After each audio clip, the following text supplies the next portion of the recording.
Welcome to the Shun podcast, where we expose religions that use shunning as a tool to control people.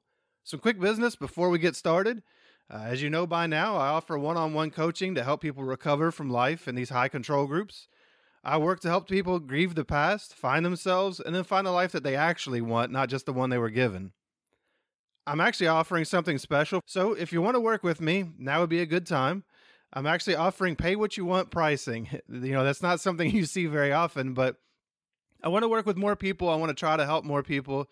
So, when you look at it, traditional therapy locally is usually, $100 plus per session. Online therapy is usually $80 or more. I typically charge $50 for coaching, which most people find reasonable, but I'm actually letting you decide the price. So the minimum is actually $20, but you decide from there. And by doing so, I'm hoping that I can help more people. So if you're feeling unhappy or stuck, send me an email at shunnpodcast@gmail.com or reach out through any of the websites that I have, whether it's shunnpodcast.com, xjwhelp.com, or whatever. And let's start working together. We already lost so much time in these groups. You can certainly do some healing alone, of course. But, when we work together on things, we can often heal a lot faster. And, we can also process things together, challenge perspectives, get new tools, find ways of different ways of looking at things, find acceptance, kind of go through this grieving process together.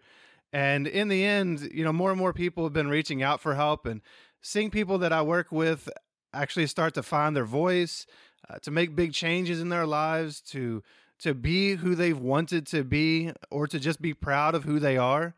That's the best feeling in the world. Speaking of seeing people become who they are, or be able to speak to who they've been, today we actually have another brave person that's reached out to tell their story as part of the process of healing. It can be very cathartic to share your story with other people, to feel seen, heard, validated. So let's go on a journey with today's guest. As you listen, look for the lessons, look for the ways that maybe your story relates, and maybe you can learn about what has worked for this person, or maybe what hasn't. Maybe it's something that you can pull into your own life. If you were never involved in these groups, I get emails from people that just listen because they find these stories interesting or they find them inspiring. So please help spread the word. These aren't just cult stories. These are human stories. So many of the things that were experienced by the guests of this show are found in other areas of life. So share these episodes and let's help shine a light on the human experience. What's really going on in this world? You never know who it might help. So without further ado, let's go ahead and meet today's guest. My name is Dani. I'm 34 years old. I was one of Jehovah's Witnesses, and I am shunned. All right, Dani. Well, how did you come to be one of Jehovah's Witnesses in the first place? Were you born in, or did it happen later? I was born in. I was one of 6 kids, and I was born into the religion. All right. And what about your parents? If you were born in, how did your parents become Jehovah's Witnesses? Does this go back many generations, or does this kind of start with them? Yeah, so it started, my parents met while they were in school, and my dad was raised around witnesses. He never really made it his own, or was never really super serious about it until he was much older. My dad was baptized when he and I were actually baptized the same day. I was 18 years old. Oh, wow. So if that gives you some sort of idea. However, my mom was baptized when I was about a year old or so. So she took it on a lot earlier than he did.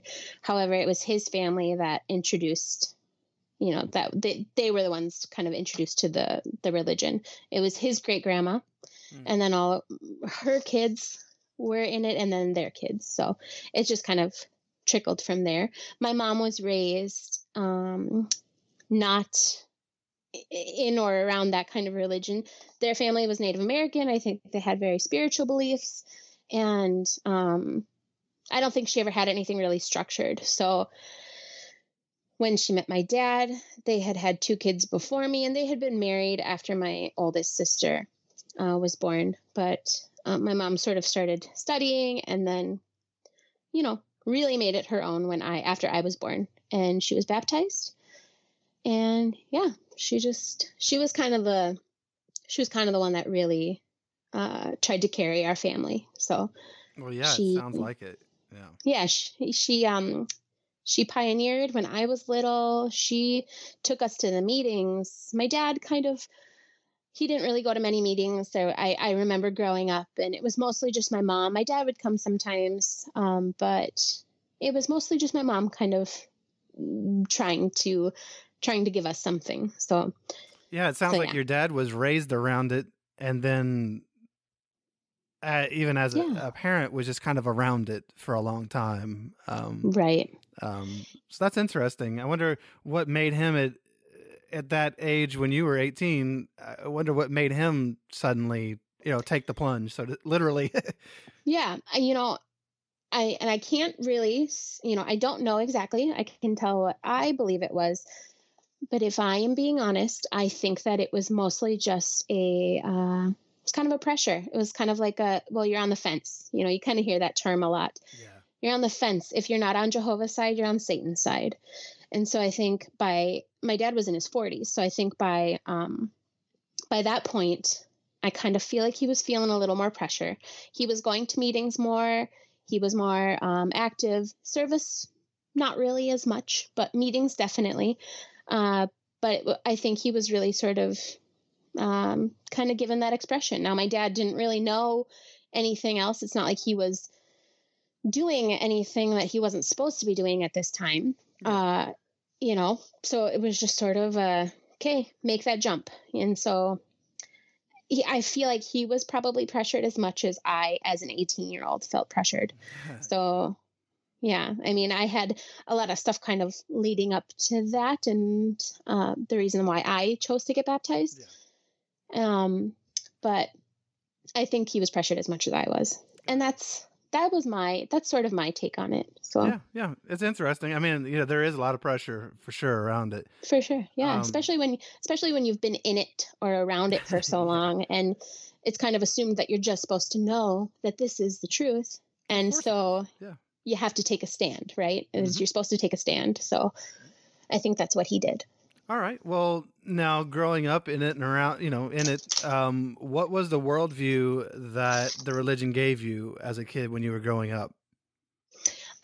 So, as a kid and you're born in it, you just sort of, at least for myself, I just kind of did what we were supposed to. It was normal to always go to meetings. And then as witnesses, they kind of pride themselves on the fact that their children sit in on their services. They're not shuffled off to like, Sunday school or some other separate service. Yeah. Or anything fun. Exactly. You just sit there and count how many times you hear Jehovah and Jesus, right? Yeah. You tally it. But when you're young, you kind of, you don't pay much attention, but I think my worldview at the time obviously was just that things outside of our little bubble were bad, right? You look at all the things the quote unquote world is doing and how that's so displeasing to God. And you kind of have to stay in this safe little bubble, and the safe place that does, for me, that's what it felt like. The congregation felt safe and, you were happy there. But as I got a little bit older, I started to sort of look inside myself. Now, I didn't really realize that I didn't realize until much, much older that I kind of started to doubt things at a pretty early age. I'd say probably about middle school-ish is when I really started to question, and I really struggled with telling people about my beliefs. So remember anything in particular that you were doubting in middle school? What were you seeing that was making you question? Yeah, I think that just in general, as a Jehovah's Witness child going to school, you kind of feel a lot of pressure. I mean, your mom will come with you on orientation day, and they'll bring the brochure, and you'll have to tell your teacher all these things that you're not going to participate in. That for me was really, really hard. I feel like probably about fourth grade, I first experienced we were supposed to stand for the Pledge of Allegiance, and I didn't stand. I did what I was technically supposed to do in the eyes of the religion. And I had my classmates telling me, stand up, you're supposed to be standing up and you're supposed to be doing this. And here I was really struggling with, man, I want to stop standing out. I want to stop being the odd kid. Yeah. And those are probably things I wanted to really do just so that I could stop having the attention on me, because that was really hard for me. But yeah, I just feel like as it progressed and I got a little older, and you have to kind of start telling kids why you can't go to their parties, or why you can't hang out with them after school, or why you have to leave the classroom when there's a Christmas party going on, or, anything, Easter, Halloween, Thanksgiving. Why do you have to leave the room for those things? It got harder for me to answer those questions because I felt like I didn't believe the reasoning behind it. One of my biggest things that I questioned was the resurrection. And that's, one of their biggest belief systems. It's one of their biggest structures in their religion is this resurrection.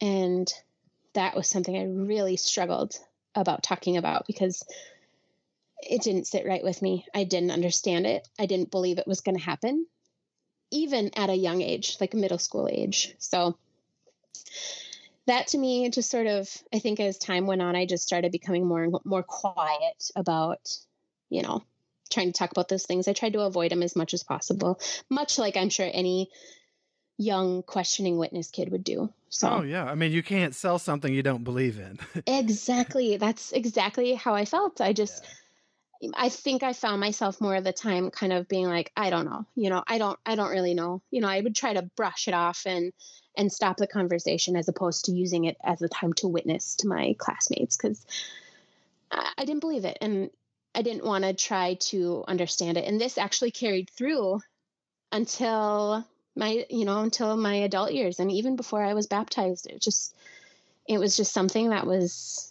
I avoided it at all costs. So yeah, it was really hard for me to try to sell somebody on this idea of something that I believed when I didn't believe it myself. So yeah, it's a very difficult thing to do. It's as inauthentic as it gets when you absolutely have to do that. Exactly. So for yourself, growing up in this,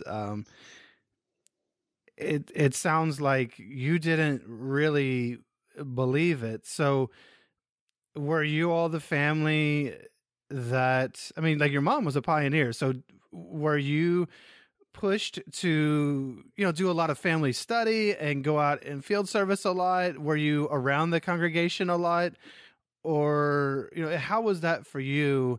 Because obviously the message didn't get to you like it has some. Were you all deep in it, or were you kind of a family that wasn't really in the, the heart of the congregation, as they would say all the time?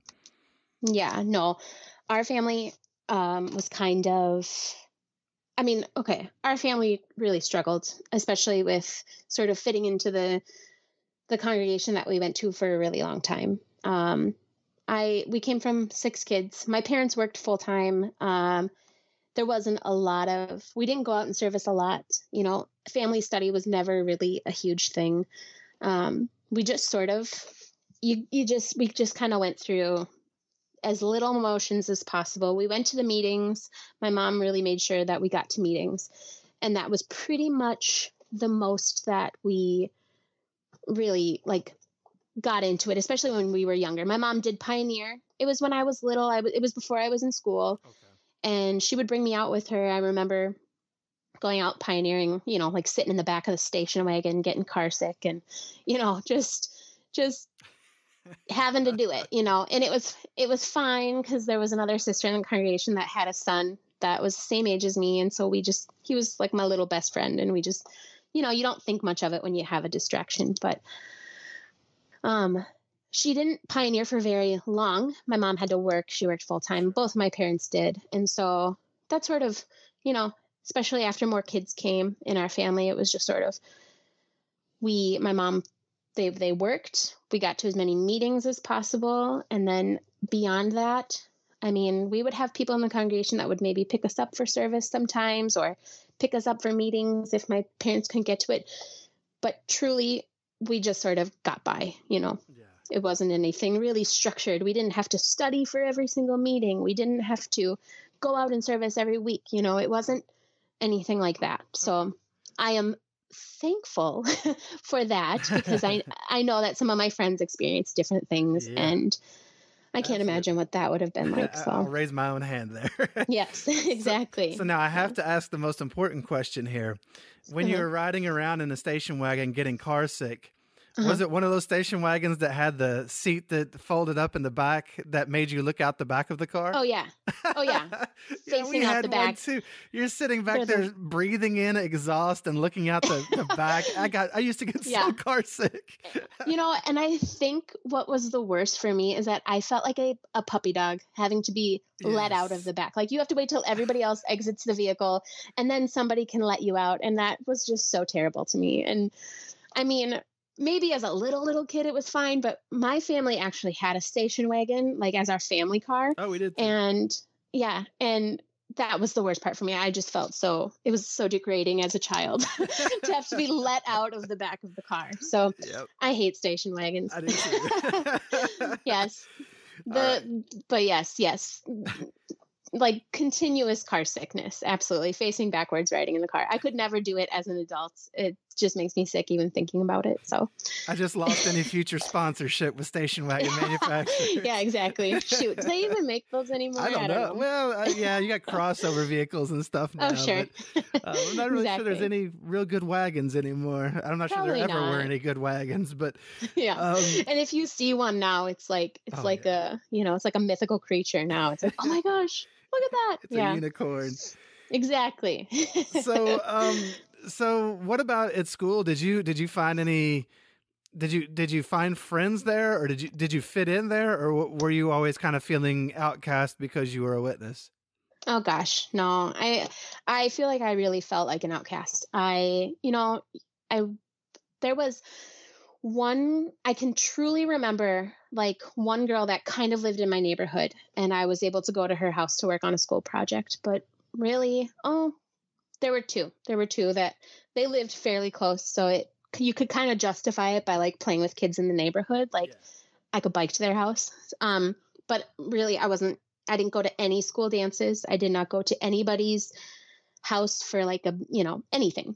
Like a get together, or like, hey, come play after school. It wasn't even like, no, you can't go to their birthday. I knew that was out of the question. But no, in school, I did not have, I made friends, but it was never more than just, like, kind of a connection at school. How can you make that connection grow if you're not allowed to spend any more time outside of school with them, So I felt very awkward and sort of isolated in school. However, I was so fortunate to have kids my age and kids that I actually really liked in my congregation, that I never felt like I was lacking. I never felt like I missed out. In school, it was awkward and it was just, whatever. But I had people outside to make up for that. So I was lucky too. I had people in my congregation to be friends with as well. Yeah.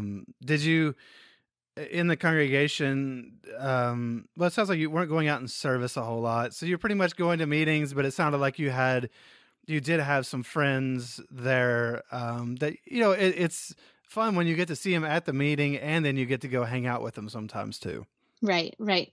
Yeah. I feel like I got super, super lucky because my earliest memories, I was probably about 7 or 8, and I started hanging out with my friends. I know that you have interviewed Aaron, and it was him and his sister, and they had been my best friends since I could remember. And so their family was truly like my second family. Like, I considered their parents to be just an extension of my parents. And I was lucky and I was fortunate enough to be able to spend a lot of time with their family and go over there. And I had another really close friend in the congregation, and her dad was actually our presiding overseer, and she is also now out. So we are still able to continue our friendship. And it's just been, for as fortunate as I felt as a kid, I feel even more, fortunate as an adult to still have these people in my life. And they're not only just the people that I grew up with, but they're people that understand what, they fully understand the scope of what we've gone through and what we have and what we don't have anymore. So, Absolutely. But, her family was a little more, her dad was the presiding overseer. They were very, they had that very strict schedule of, study and meetings and service and being prepared for all of those things too. Oh, yeah. So, I think later in life, as our life kind of progressed, and I think we sort of felt some effects of I don't want to, like, for lack of a better word, judgment from like the parent side. My parents were raising a lot of kids, and my two older siblings were kind of getting into trouble as far as what the congregation would see as trouble. And so I think as we got a little older, we started to experience some separation from the congregation in that aspect. My parents really felt alienated, and, just it became increasingly harder to just feel normal in a congregation. So, yeah. Jehovah's Witnesses, it's not bad enough that they isolate you from everyone on the outside. Yeah. But then there's so much judgment on the inside. Yep. Who is good association? Exactly. And yeah. they let you know, that scripture, bad association spoils useful habits. That's not just for people on the outside. Nope. That's even inside the congregation. We need to judge each other and figure out, who's really worthy of your time. Yeah. And it's difficult to feel that way, even among your own friend groups and peers. Yep. And especially in my case, I think that I feel like my friends always kind of made fun of me. They're like, I never wanted to get in trouble. I never wanted to do anything wrong. I was kind of like, I was a kid that like stayed on the path, but like would put my foot out on either side just to see what it felt like. But I still like wanted to do the right things. But I think that I personally was experiencing alienation because of my older siblings and the problems that they were going through, and the fact that we were being judged based on that, and that kind of trickled down to me. And this one, this particular friend of mine, her mom didn't really want her hanging out at my family's house too much because of my older sisters. So that really, that was nothing that I could control, but it was something that I experienced because of that. So, and that was obviously nothing that she could control either. That was coming from her parents. So it was really, it sucked. It even inside of the congregation, it was really hard. That you get caught in the middle. Absolutely. Yeah. we all kind of got caught in the middle, and it just, there was, and the way that I see it now, like these were probably normal teenage things that my sister, my siblings were going through. And, and then to have to sort of pay for that, looking back, it's just bizarre to me. But well, nobody can make the normal abnormal, like, a really controlling religion. Absolutely. Something kind of fundamentalist. They put the fun in fundamentalism, right? Or they take it out anyway. So what about as you went into your teen years? That is a big time for people in their lives. You approach 16 maybe, or whatever age it is where you can drive where you live. How did life kind of progress as you started getting a little older, maybe getting a little bit more independence into your young adulthood? As you approached that, time at 18 when you got baptized, how did life kind of go for you leading up? Yeah. So, eventually our family had to leave the congregation that I had grown up in. I was probably about 14 or 15 years old when that happened.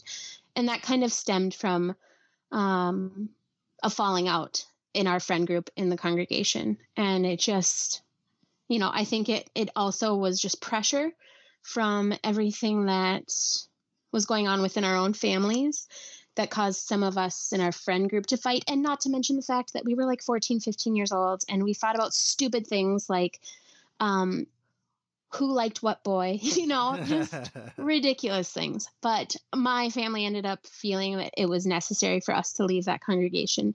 And that was really, really, really hard for me because I had my friends and I loved my friends. And to have to go to a different congregation was just the worst idea in the world to me. However, in that congregation, I kind of clicked right away with a couple of girls, and we became friends and kind of made the transition a little easier. So it kind of expanded our friend group a little bit. And so that was fine. It was still, I still think about that. And that was still really hard for me. And my parents actually still go to that congregation that we moved to. And, they've felt happy there. And so I think that they needed that more than any of us needed it.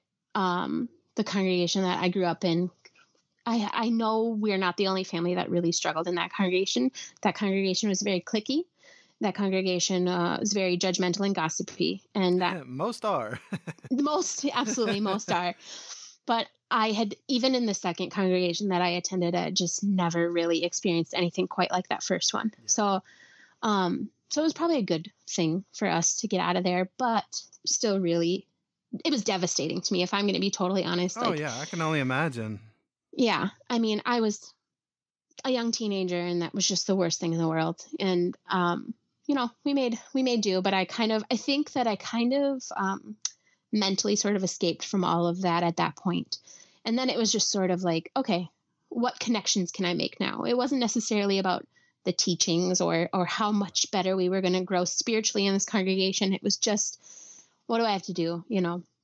So, teenage years, again, still, it was really, for me, in my experience, it was fine. I had great friends. I stopped public school after 9th grade. So I went through 9th grade, and then I finished 10th, 11th, and 12th through homeschooling. Mm-hmm. And at the time, it was a great idea.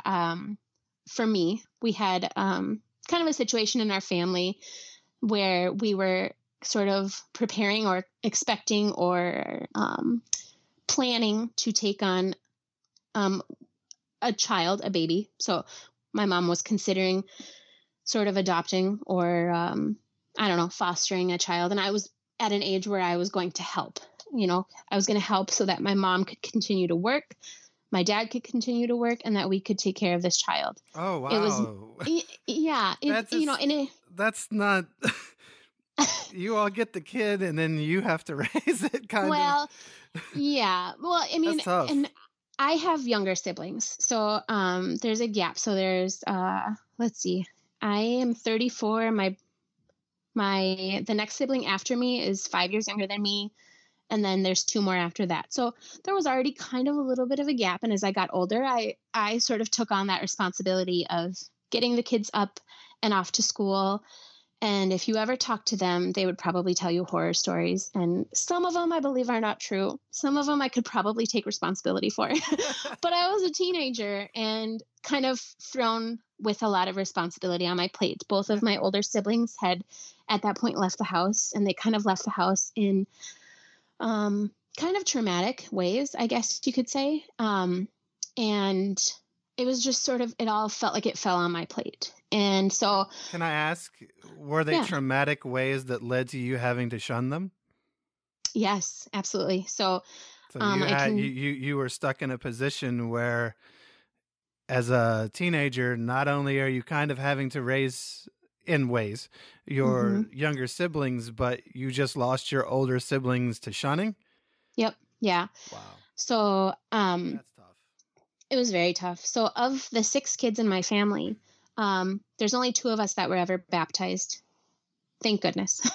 And I say that because, the rest of them can kind of, at least they don't really have to experience fully. Now, I know all of my siblings experienced to a degree some sort of shunning, even though they were never baptized into the religion. Oh, sure.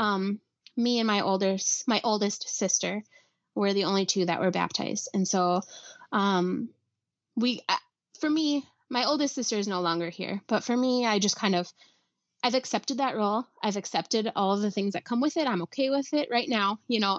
I guess I should just say that I deal with it. I'm not okay with it. I just know how to deal with it. Yeah. So I'm just glad that nobody else has to actually deal with that label. It's a label. It's a really hard label to carry. So sure. And so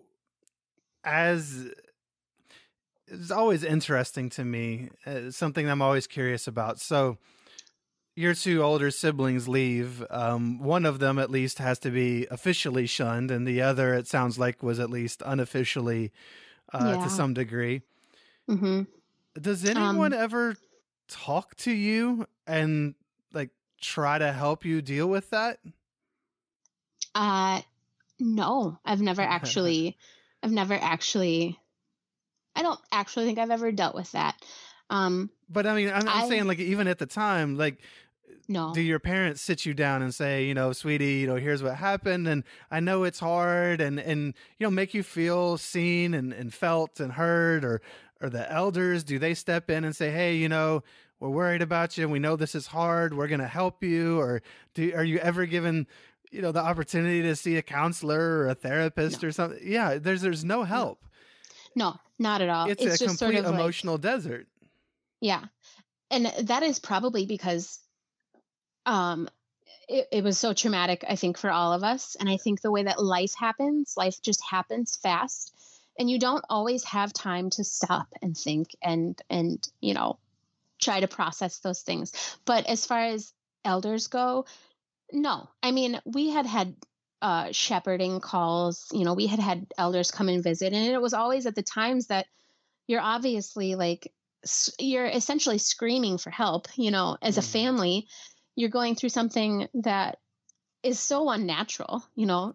Here, my oldest sister was baptized, but shortly after she was disfellowshipped. And, it's so strange as a young person to just be told, okay, you understand what disfellowshipping is, and you understand that you can't talk to them, but do you really understand what the reasoning is behind that? No. It sort of turned my older sister into like a villain for me. You know what I mean? Like, oh yeah, I knew her, I loved her. She was one of my best friends. And this label turned her into something bad, and I knew that. And she was gone, and it was like, it's almost as if you just have to go on with life, and you just have to separate yourself from her. And that was really, really hard. And then when my next sibling kind of went through the same things, but very, very different scenarios, it was just like that too. It was just another blow. And that sibling went through very different experiences, and very so that was my sibling, who is originally came out as bisexual. And I think that they came out as bisexual because that was the easiest way for them to sort of reveal who they were. Mm-hmm. However, that was not true. They were not bisexual. I think they even knew right away they were not bisexual. That was just sort of the answer that they felt more comfortable giving baby to steps. Their family. Baby steps, exactly. Eventually came out as lesbian.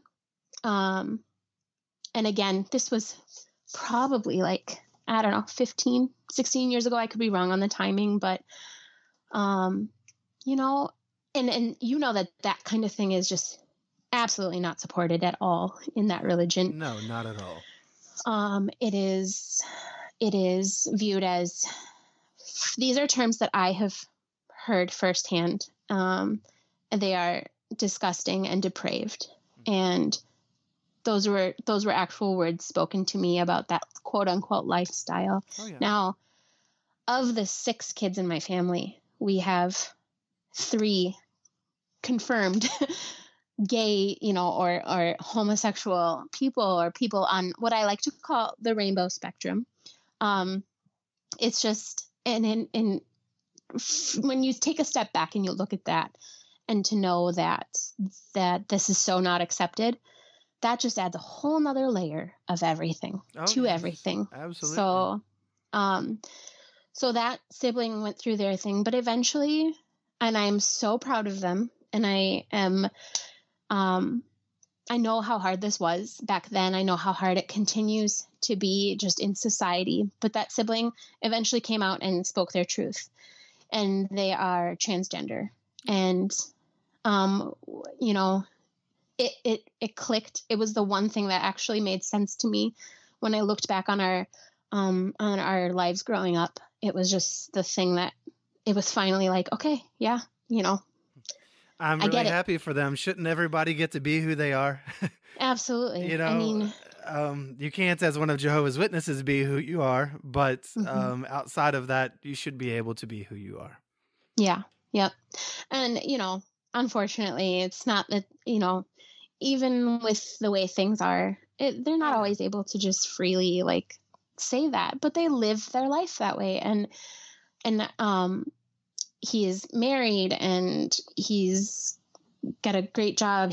That makes him happy. And it's just great to see finally that he's been able to separate himself and to live that life. And That's now awesome. he's got his siblings, and he's got, you know, he has us all to support him. And um you know, it's still, but watching that journey has Yeah. been really, it's been hard, it's been eye opening, it's been you know, he still doesn't have the same respect from my parents as far as just acknowledging who he is now. So and I I hope that one day they can kind of come around and they can love him and respect him for who he is. So you know, that's just, we've all kind of, it's kind of like hit, you know, down the line. You know, we all Sure. kind of went through our own things, and so So, when your parents were considering adopting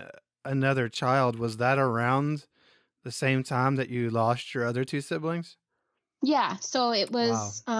it was kind of, I remember being in ninth grade at the high school, and I remember, so this was probably around the time that my older sibling had left our home for good. And he left before, you know, before he even graduated school. There was another family that took him in, and thank goodness. I mean, he really struggled with being who he was and living at our house. So um, he had another family, but I remember seeing him at school, and I remember little things like seeing him with blue hair, and I remember just watching him walk by, and I, like I said, I wanted to talk to him, but then there was this thing kind of holding me back that was like, you're not supposed to talk to him, you know. And Oh yeah. I really, really struggled with that. And it was very, you know, it was traumatic. It was traumatic for him. It was That's traumatic for brutal. me. Yeah, it was terrible. And, um, you know, thankfully, within the next couple of years, I kind of,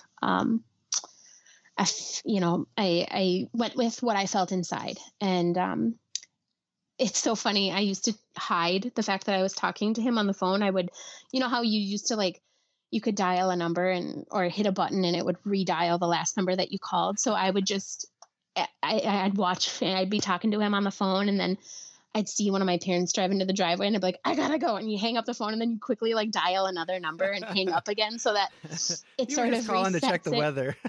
Yeah, exactly. I was just calling the library to see what the hours were. What? No.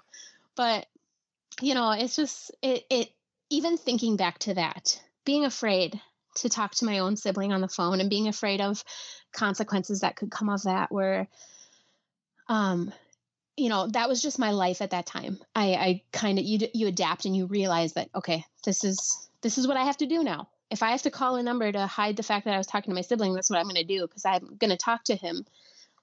But you know, but yes, the same kind of thing happened at that very time. So I was sort of dealing with what had just happened and losing my siblings, my older siblings, who I was closest with at the time. And then the idea of having to take on another little one, which I was happy to do because I was, you know, was kind of happy to be home. All of my other friends homeschooled also. So if I'm being totally honest, we would go to the mall, we would go to the beach, we would go to each other's houses. It was never a whole lot of schooling going on. It was just a lot of hanging out. So Yeah. it wasn't terrible, not gonna lie. So So, um did you all end up adopting? no. So Oh, they were just for medical issues.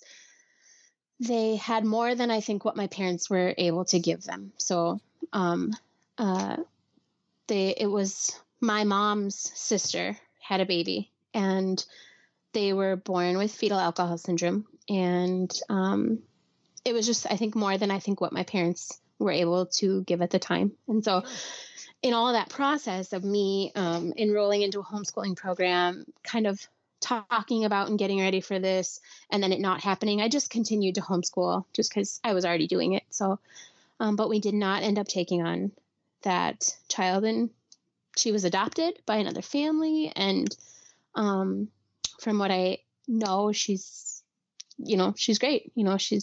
She's with a family that loves her and is caring for her. And yeah, it's just kind of weird. It's just kind of crazy to, good for her. know how that all. Glad she found, someone who could take care of her in the way that she needed the care.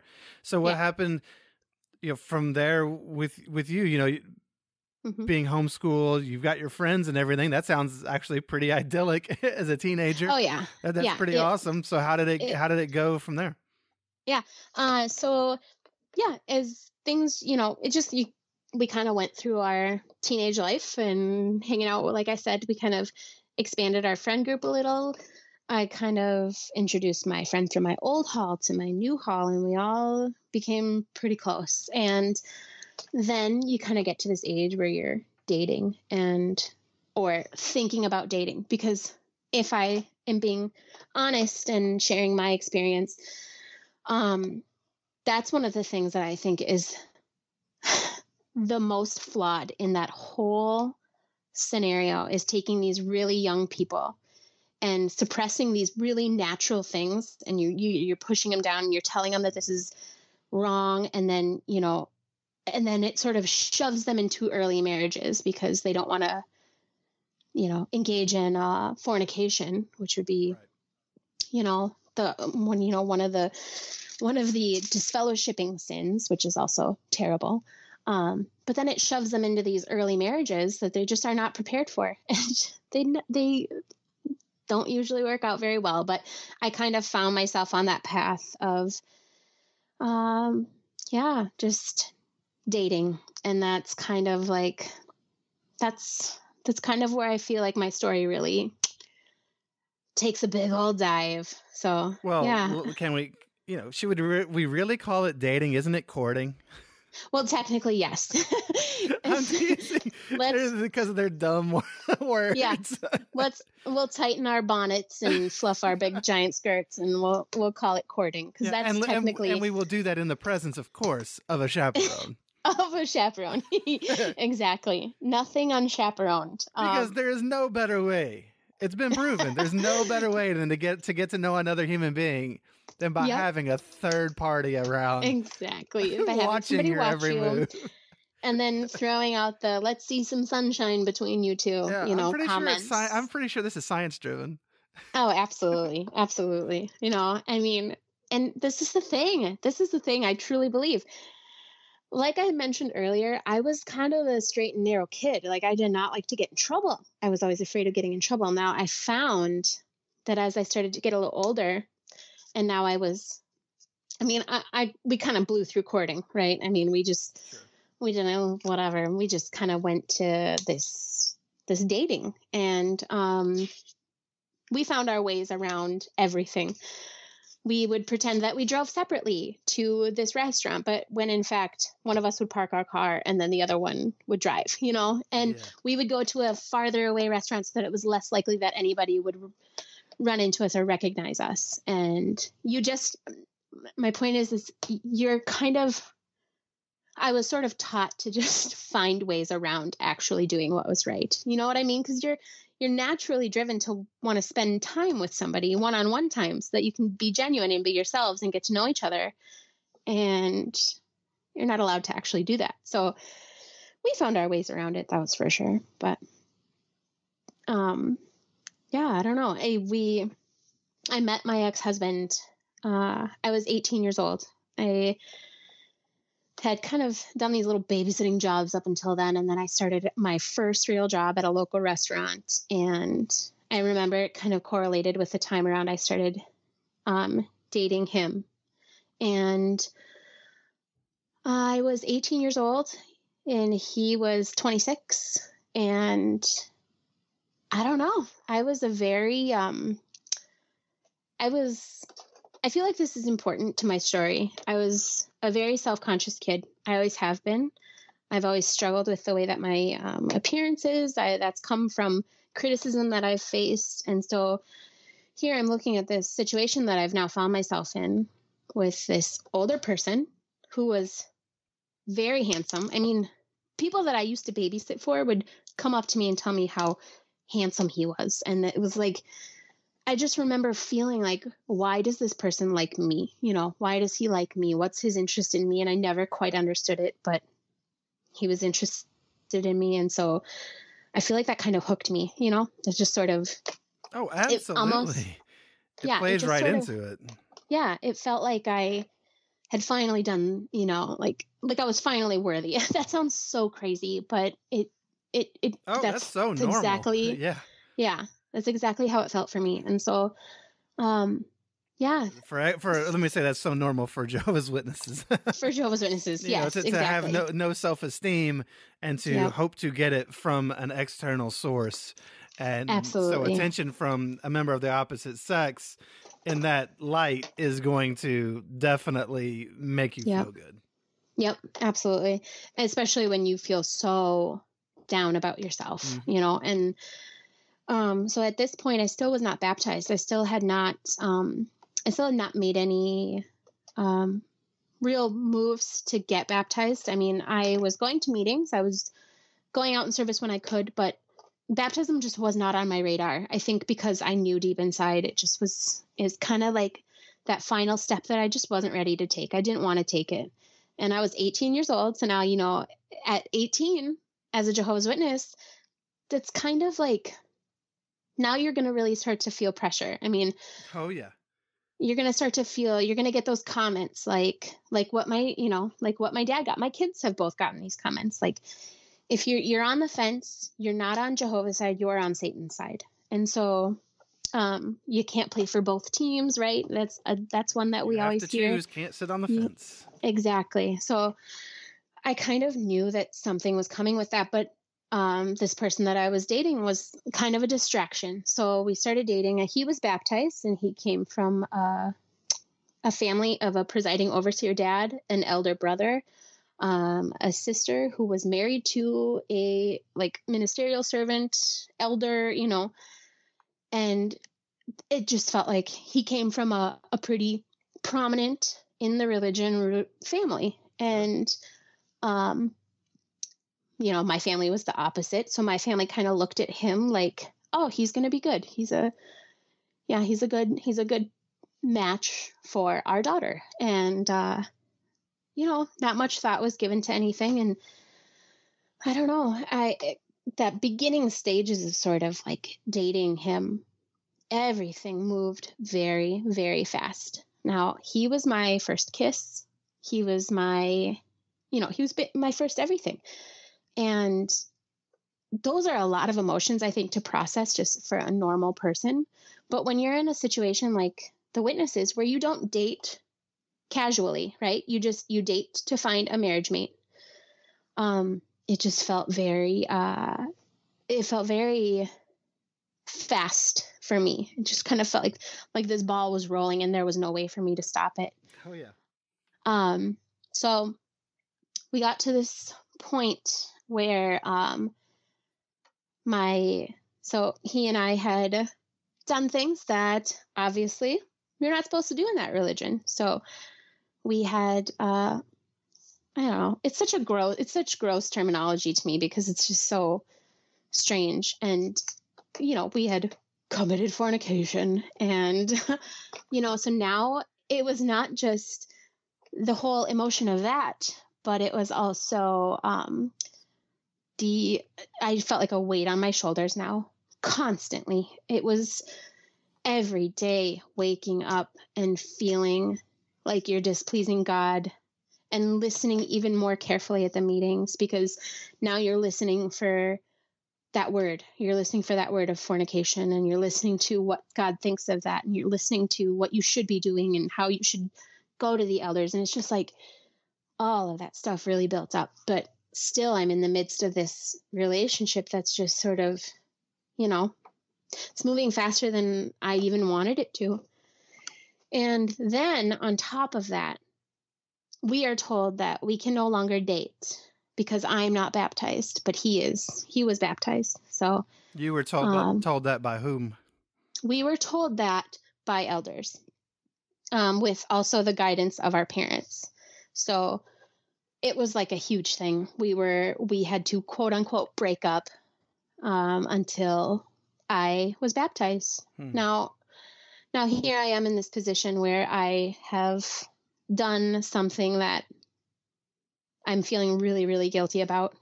And now I have to get baptized because this was truly my thought. My thought was that I am never going to be able to tell anybody what I did to sort of clear my conscience and be forgiven of my sins. I was never going to tell anybody because I was too ashamed. I was embarrassed, and I was afraid of the outcome of that, even though at that point I was not baptized. So it could have probably been fine.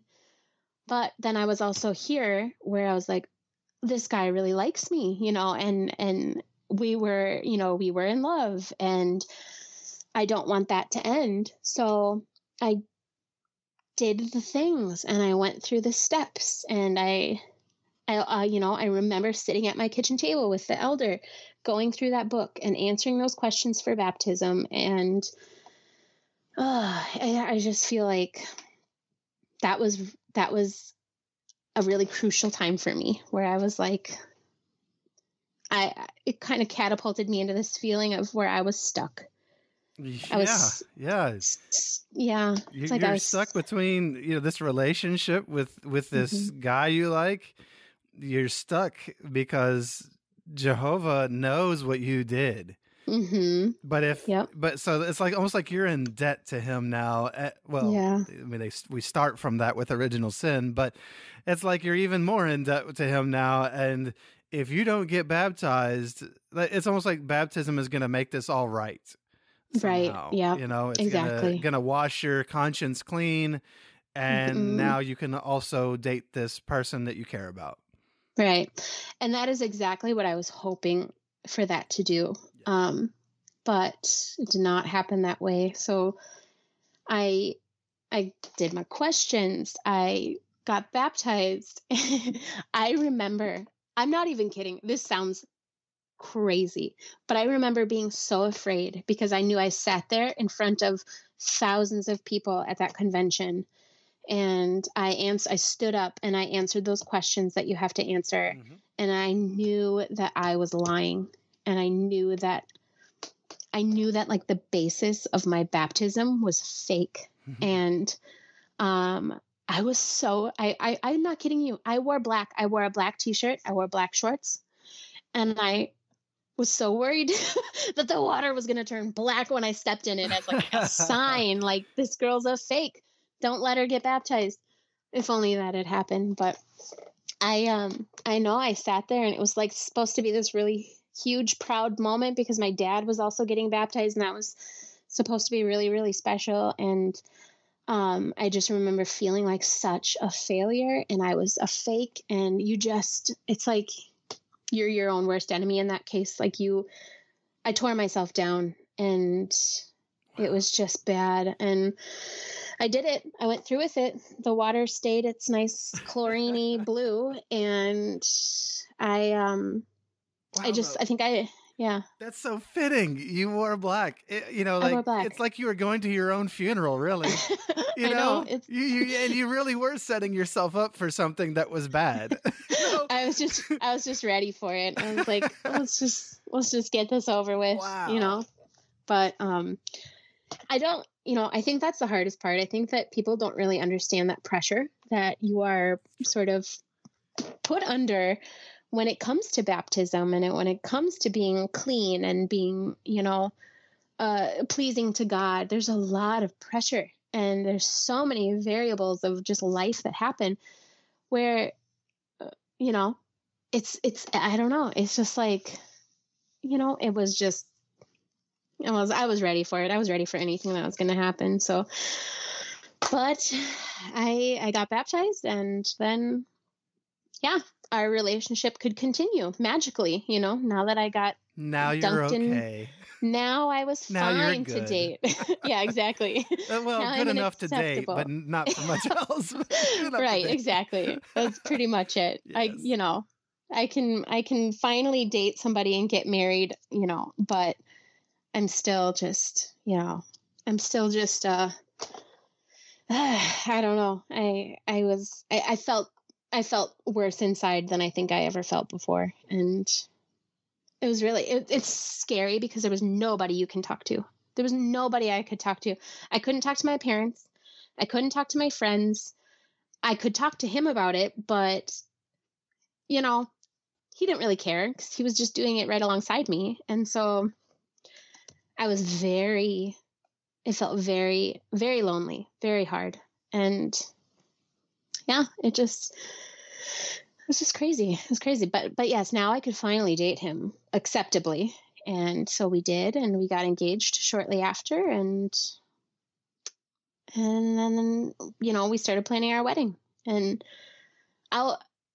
there was a specific time I remember being so afraid. Now, this is something that I think is, for myself, I have 2 kids, and I know what I lacked in this area as far as like, you're not given any sort of sexual education. You're just told, don't have sex until you're married. That is literally the extent of what witness kids are given. Yeah, you're pretty much told sex is dirty and bad and awful and a thing that only bad people do.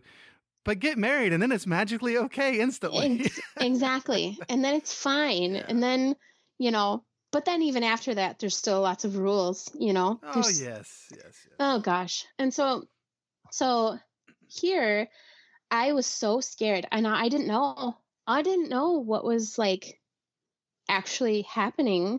I was afraid that I was pregnant. I remember going into the Kingdom Hall and I had such bad anxiety because I was like, how do I know if I'm pregnant or not? And it sounds stupid because obviously, we should be more educated, but I mean, we're not. So Yeah. I remember just being so afraid of, man, what if that happened? I remember sitting in that little tiny bathroom stall and crying quietly at the Kingdom Hall because I felt so much guilt of what I was doing. And because I was so afraid now that something had happened that I wasn't going to be able to hide anymore. And, I remember thinking that I just I didn't even want to marry him. That was this time where I felt like everything is wrong. Things are not right. This doesn't feel good to me anymore. And I'm scared, but I felt like I did not have a choice. I felt like you have to do it because you can't tell anybody what you did. You can't own up to it. Now you're going to get disfellowshipped. And that was too much for me. So I just kind of powered through it and we got married and then it gets worse. And then it just goes down. So, there were some red flags before we got married, some things that had kind of come up that he sort of explained away. These things interfered with his friendships with other people, and that still wasn't enough of a red flag for me. I think the fact that he came from such a, spiritually strong family, people in the congregation that were looked up to, I think that sort of covered over some of his things that were huge red flags. Can you elaborate on that? Are you comfortable? Like, what kind of a red flag? I mean, are we talking like a behavioral red flag or something that he thought or would say? Was he just mean to people or? No. So, okay. For me specifically, when I look back, some of the red flags were how persistent he was in, getting certain things as far as, as far as the situation that had landed us in, the fornication. He was very persistent in those things. And then I could kind of like brush that off because I was probably just as persistent in that as well. However, once we were, dating and things, then there was one person who he had been dating somebody before me. So he was in fact married before me. Oh, okay. Yeah. So he had been married before, got divorced, was dating somebody else. They broke up for whatever reason. And then I was the next official girlfriend after that. But there were some things like accusations that had been made against him. And when I look back on it, I'm like, it's just so strange because I try to think of like, why didn't you question more? Why didn't you ask more questions? Why didn't you do this? And, or even why did my parents not ask any more questions? But it didn't matter because any questions that we could have had were interfered with explanations and with denial and with doubt. So, there were, that was kind of the biggest thing was I don't want to say too much because it's just one like area I'm a little worried about. Is that bad to say? I don't know. But, No. Yeah, there were just things that kind of made you think. It was behavioral stuff, especially around sexual things with him.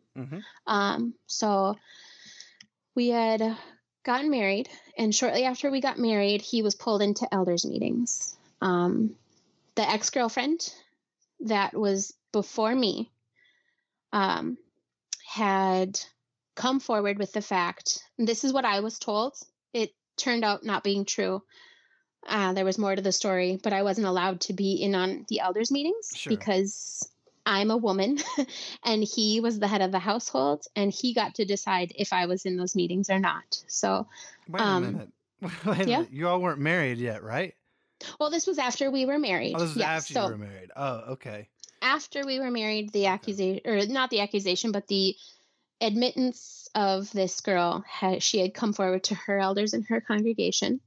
And so therefore he was pulled into meetings. Sure. And so the story that I was given, which I found out later was not true, but the story that I was given was that they had themselves engaged in fornication before we were together. And they had not dealt with that. So they were disfellowshipped. He was disfellowshipped. So now we're right in the middle, like beginning of our marriage. And he's disfellowshipped. So that was kind of a blow to us, but I was like, oh, you know what? It's fine. We can get through this. And still at the back of my mind, I've got our stuff going on. I remember thinking like, why didn't we just come forward with it? I was thinking we could have both been disfellowshipped together. That was my train of thought. But this, the stuff that we had done had weighed on me so heavily that I remember waking up feeling like I wasn't going to see my parents in paradise. If Armageddon had come, they would have no idea why I wasn't there. I was never going to tell them. It had led to some pretty, it was self-harm, and it was just this constant depression that I was in. It was terrible. So now you just I felt like I was drowning. My husband was going through his own stuff. And so now I'm just trying to get through it. He wasn't disfellowshipped for long. He was reinstated again. And then shortly after that, we had, I still had all my friends. They were all younger. I'm 8 years younger than him. So he, at this point, didn't have a lot of friends. We didn't hang out with any of his friends. It was all just my friends. And they were all around my age. We're all pretty young. And then, so we had a house. We had people come over. We were just doing stupid things. We were drinking. We were partying. We were doing all the things that witness kids are not supposed to do. And then things started to get a little suspicious for me with some of my friends and how much they were at my house. My female friends, I should say. They were at my house when I wasn't there and my husband was there, and things just started to kind of, how you kind of trust your gut. Something's not right. They were over all the time, spending the night. And so I kind of brushed it off and made excuses, but then I well, there was a specific day where we were all, I think it was like Labor Day, so everybody was off of work. We were supposed to go to his family's house, and so our kind of our core friend group, there were probably about 4 of us. 5 of us, so 2 boys and 3 girls. And I got a call from one of the boys who was dating another girl in our friend group at the time, and he said, "Can you come over?" And I was like, "I can't, we're going to his family's house. I'm not able to." He's like, "Well, just come, can you just come here? There's something going on and I want to talk to you about it." And I was like, "I can't, what's going on?" And he called me, and he just broke it. And he just said, "Your husband is cheating on you." And I was like, "What?" Like, I'll never forget that feeling. And I didn't believe him at first. I was like, "This is crazy." I remember standing in the yard looking at him, like looking at my husband, and not believing what was being told to me. And he just kind of spilled it all. And I remember getting off the phone with him. My heart was racing, and I walked up to him and I said, I asked him, I was like, "Are you cheating on me?" And he looked at me, and he looked away, and he just looked at what he was doing. He didn't say anything, like nothing. And so I walked away. Like, that was all I needed. And then from there, it just kind of spiraled. It just kept spiraling from there. It was finding out that it wasn't just one person in our friend group. It was 3 people in our friend group. It was all of the girls that I was friends with. And this was happening while I was home, while I was sleeping, while I was gone, while he was supposed to be at work. It's like all of a sudden, all of these truths start coming out to all of these lies that you've been told. So now it's trying to sort through what's true, what's not, what's reality anymore. I had no idea.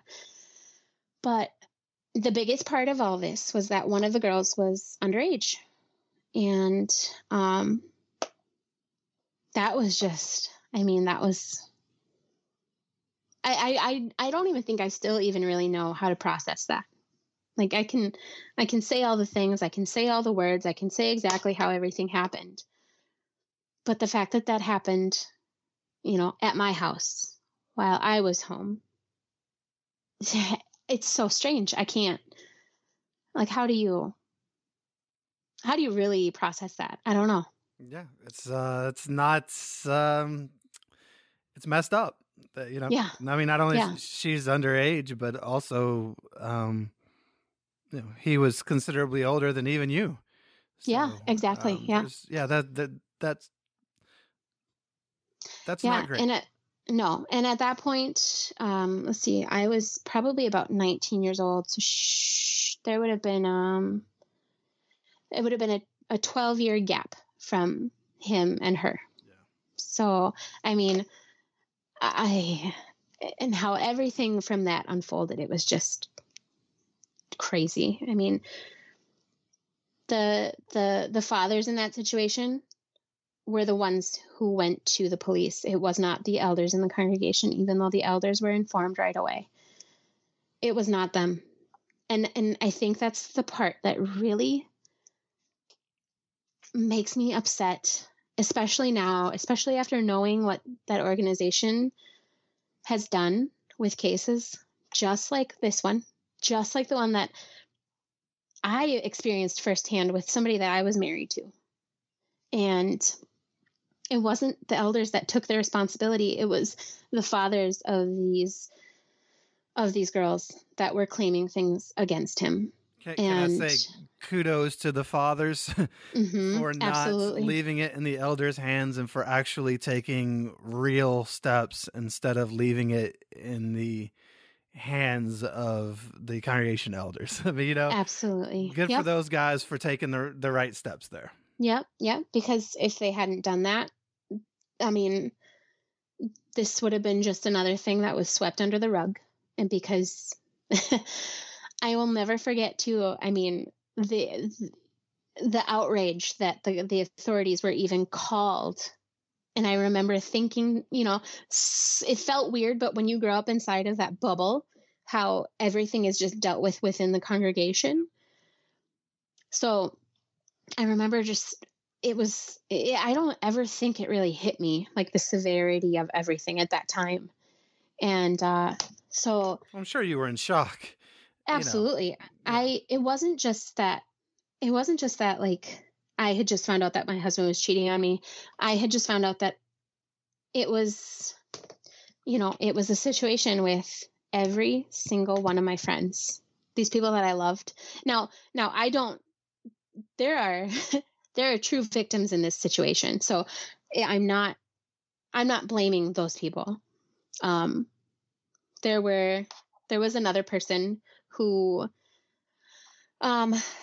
she was my best friend. She was the maid of honor in my wedding. And she had also, expressed to me that she had liked him and that she had wished that my husband would have chose her and not me. That was my best friend. And this all came out kind of in the month after all this went down. But so it was like, here he's hurt these people, but then also this one person that just felt like a deliberate hurt towards me.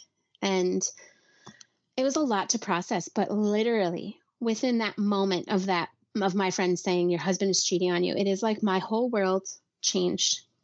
Nothing from that moment on was the same. I lost all of my friends. I was about to lose all of my family because in this whole process, this was finally my light. And as crazy as this sounds, I was kind of happy that this happened because it was going to give me an opportunity to get things off of my shoulders. We went to the elders, we spilled everything. We told them what we had done. Therefore, we were both disfellowshipped. And pretty much our entire, I think there were four or five people that were either reproved or disfellowshipped within a 2-week period at that congregation. And it was a huge blow. It was a huge blow to everybody. I mean, I'd assume to the congregation, but then to all of us who we literally just had our whole friend group ripped apart. And yeah, you just lost your friends, you lost your family, you lost your congregation. Yeah. You depending on how you were feeling at the time religiously, could have felt like you lost your God. Mm-hmm. You also lost your husband, in some ways, because your relationship is forever altered by that. Right. Yeah, absolutely. I mean, if I was, as a mother and, I could never look back now and regret not leaving then, but that should have been my sign. That should have been my sign. This was the second thing that had come up where it was a thing that was like, oof, this isn't right. It still just wasn't apparently enough for me. I had literally just lost everybody. I kind of tried reaching out to some of my friends who were kind of directly involved, but also indirectly involved. They weren't necessarily impacted by him, but it was our friend group. And I didn't get a great response. So I just kind of felt like I was completely alone. Although I felt a weight lift off of my shoulders, I was happy to be, this sounds so stupid, but I was happy to be disfellowshipped because for me, that meant I could finally live without this guilt on my shoulders. No, that makes sense. You just got, there's a relief, and a release as far as that goes. I can understand that. Yeah. And, but then I didn't have my family. I had no more friends. All I had was this person who I chose because, as you know, in this religion, whoever is, whichever spouse has been, cheated on or adultery has been committed against, they get to make the decision whether or not they stay in that religion or not in the religion, in that relation, in the relationship. And I felt a lot of pressure. He had, at that point, that was the first time that he had threatened suicide. So I kind of look at that. It was the first time. It was not the last time, but it was the first time that kind of it pulled me where I was like, I felt responsible now. Like I felt like now I have to keep it together so that he can stay alive, and now That I'm going to is one help. of the most manipulative things a human being can do. Yeah. Now, if that had just happened to me once, that would have been bad. It was not the last time that it happened to me. It wasn't the last time that it had affected me either. I mean, I don't even know that I could count the times that it had happened after that, because this wasn't the first time that he had cheated on me, and it absolutely was not the last time. This is a And person that needs some severe, really, really, really, really, really needs some help. yeah. So he ended up, I maybe looking back now, there's probably a little part of me that's like, he probably just did it because he wanted it to look good, because now he was facing legal issues, and he was being charged. And so he ended up going and trying to get counseling, and he went to counseling, but then throughout all of his stuff, he was ordered to get counseling. So he kind of had to go, but he was diagnosed with bipolar disorder. And although it felt good to have sort of a diagnosis, it felt like that was the point where now there was an excuse. Now there was a reason. So now that we have a reason that this is happening, now I kind of felt like he got to throw everything on that. And it was all of a sudden, I did this because I'm bipolar, I did this because of this. And there was really no, well, there's reasons, but that doesn't mean you have to stick around for it. Right. There are reasons that people do lots of things, but people still go to prison because there are consequences for your actions. It does, it doesn't mean that it's not hurting other people and is suddenly okay. It does bring some understanding as to why, a person might act out in certain ways. But that doesn't just suddenly make it okay. No, and it took me a long time to sort of realize that and to learn that. And it didn't take me until I finally got away from it that I really owned that idea as my own. Like, okay, yes, you have a diagnosis. Yes, there are some behavioral things that kind of go along with that. But at some point, we have to take responsibility of that and prevent that and do what we can. I mean, when I look back, so that was the first time. Shortly after that, I found out. So we had moved.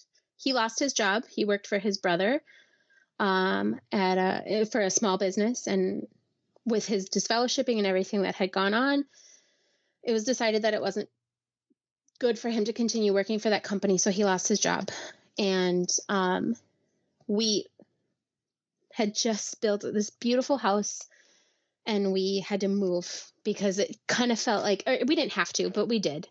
It felt like we needed a fresh start. We just literally had our whole world kind of explode in front of us. And so we moved 2.5 hours away and started over. And it felt like, okay, no more friends. So we're both disfellowshipped and we just have to start over. So we really tried to reset and start over. And I found out that in the midst of all this, I had gotten pregnant. And that was really, really, that was really hard for me. I felt so alone. I did not have my family. I did not have any friends. I didn't even feel like I had my husband because I was so angry at him. I was hurt. I had no more trust for him. And here I'm supposed to be preparing to bring a baby into this world when my whole world is just overturned. So yes, that is horrible timing. It was terrible. I mean, I was just, and if you knew me growing up, I loved kids. I love kids. It's like I was supposed to be a mom. That's how I felt as a young kid. But at this time in my life, it was just like, this could not have come at the at the worst time. And I got over those feelings and, just here, we're going to just, go forward and keep moving forward. And, I was still disfellowshipped. I had tried getting reinstated because, it was just the thing to do. So I had tried and I was denied after, I think it was a year. And so I believe it was probably about a year and a half after I was disfellowshipped that I tried again and I was reinstated. And yeah, my son was 11 months old at the time, and I was so excited to be reinstated. I was so excited to have my family back. I went and stayed with them for a couple of weeks, and it just felt like you're catching up on all this time that was lost, and they got to enjoy my son. And, we spent like, I think it was a week. We were supposed to be there for a week.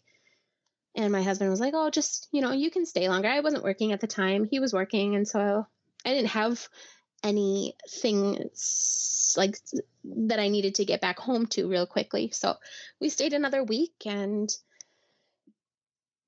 just enjoyed our time. And then I went back home, and I hadn't even unpacked my suitcase before I found out that he had cheated on me again while I was gone. And so that just kind of started. It was like as if the first time wasn't bad enough. The second time I think hurt the worst, because now it's kind of like, oh, why was I so stupid? Why was I so stupid to take him back? But I'm going to tell you, and I don't have to go through all of these things, but it was, again, not the last time. And throughout our marriage and our journey, and we stayed together for, and I didn't mention this, but at that time, so my son was 11 months old. I was already, 3 months pregnant with our daughter. So I was pregnant again, finding out again that my husband was unfaithful, and here goes. My world just turned upside down again. And I ended up moving back home to my parents' house, and I stayed there for a while. And, he kind of,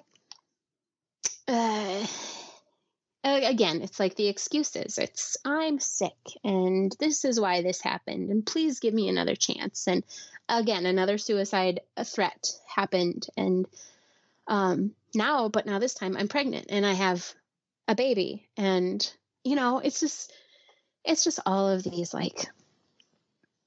I look back on it now, it was manipulation. It was him manipulating me to get what he wanted.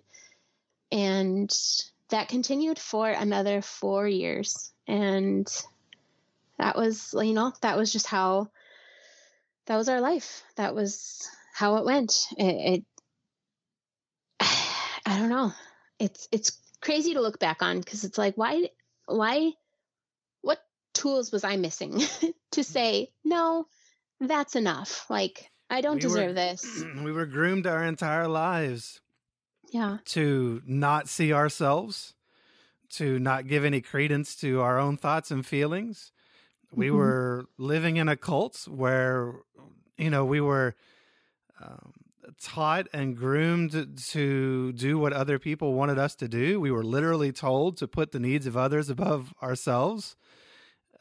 So, absence of any self-identity, it's very difficult to leave a situation like that. And when you're brought up to put up with whatever happens, inside the congregation, to not take a stand for anything unless it's, what the witnesses want you to take a stand for. It's just really difficult sometimes, because, sometimes the devil is better than the devil you don't. And we get, comfortable in sometimes terrible situations, because we were all born into a terrible situation. We were all born into a group that allows a lot of terrible things and that has Mm-hmm. terrible doctrines that are very inhuman. And Yeah.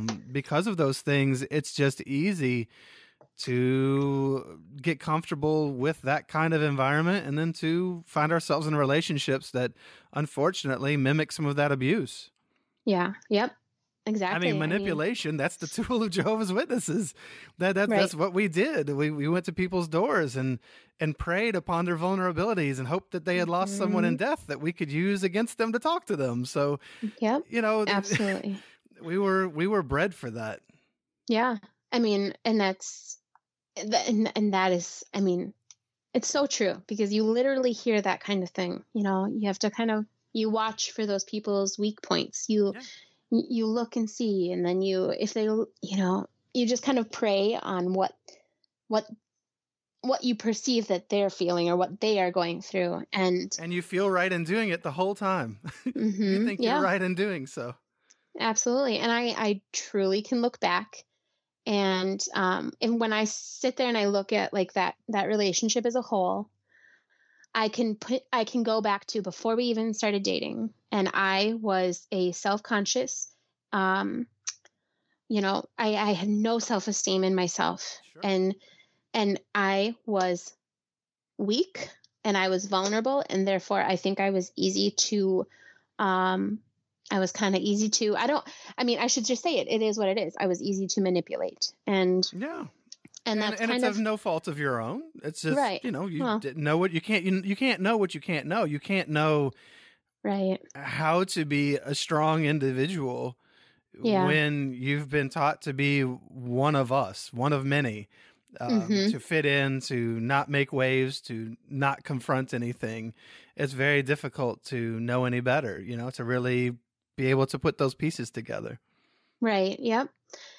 And like I said, if that had been the last time that this happened, I I can't even imagine what that would have been like. But this continued for 4 years Yeah. after that whole thing, and I mean, countless. I can't tell you how many people that I knew of, and it's embarrassing to admit that. It's embarrassing to look at that and say, why didn't you leave? I can pinpoint the time that I wish I would have left, and I can sit here and I can think back, but Uh, I even that probably of how I look at my story, that probably isn't even the worst of like what happened. It's everything that's happened since I left.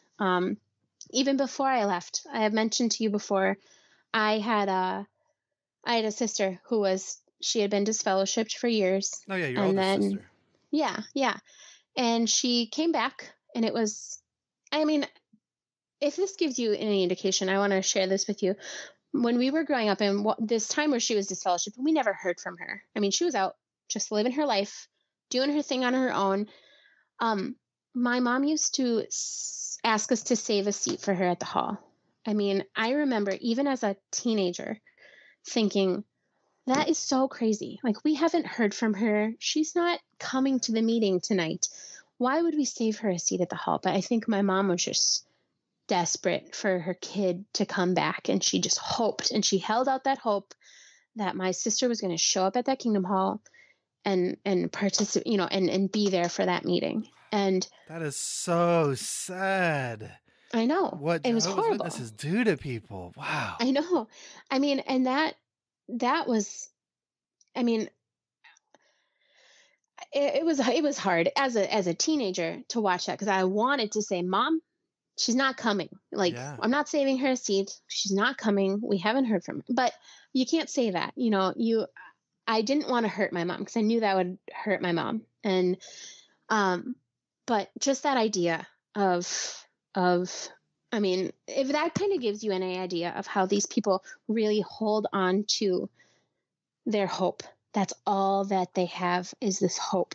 They don't have real genuine relationships with people around them. They're just holding on to this idea that someday they're going to have everything they're supposed to have.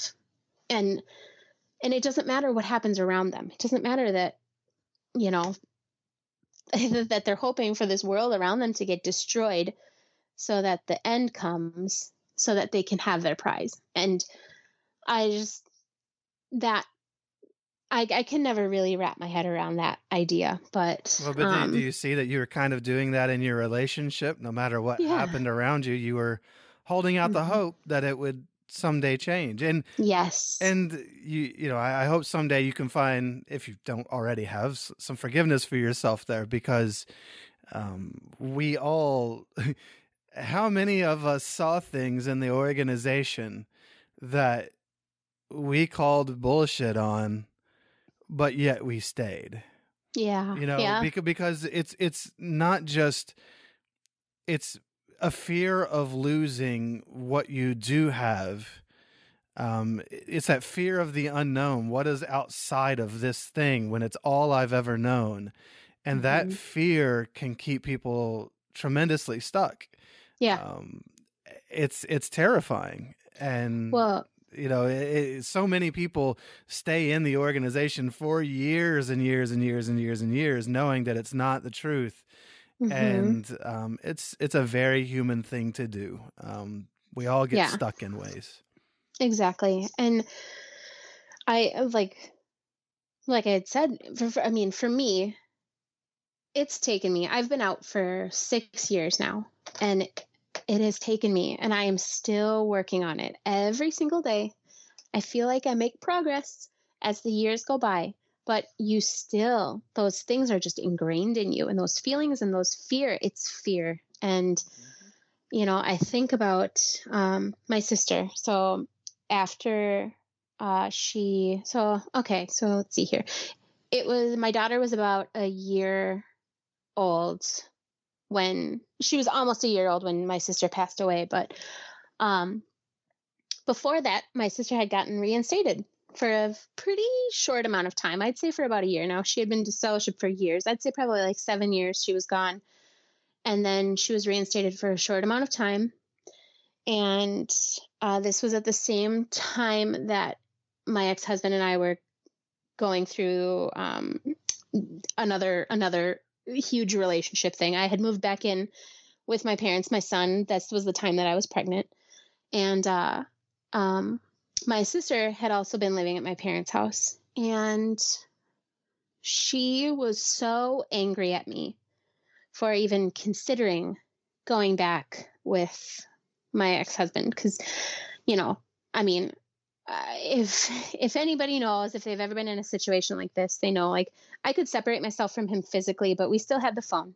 Sure. And he still had connection. He still had a way to kind of like get at me. And so as a newish mom, also newly reinstated, also pregnant, and her marriage is falling apart, I was so confused as to what direction I was going to go. And so I kind of shared with my sister what I was feeling, and she was so angry at me for even considering going back to him. And I experienced that with a couple people in my family, but of course I'm kind of stubborn, and I'm just going to do what I'm going to do. So it's just, it is what it is. But I had taken off my wedding ring and I hung it in my parents' kitchen. And long story short, something had happened one day where I had made a comment. Like, I was, my wedding ring was custom made, and they used to have a picture of it on their website. So I was on the website looking